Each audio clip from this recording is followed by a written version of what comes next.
একটা দামি গিফট পেয়ে যদি একটা মেয়ে আই লাভ ইউ বলে, তাহলে আসলে সে আই লাভ ইউটা কাকে বললো?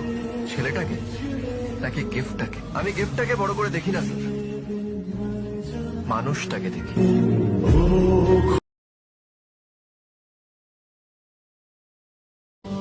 হয়তো তোমাকে কাছ থেকে ভালোবাসার মতো সৌভাগ্য আমার হয়নি, কিন্তু দূর থেকে তো ভালোবাসতে পারবো।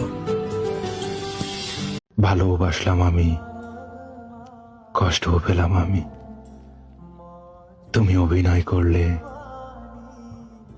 জিতেও গেলে।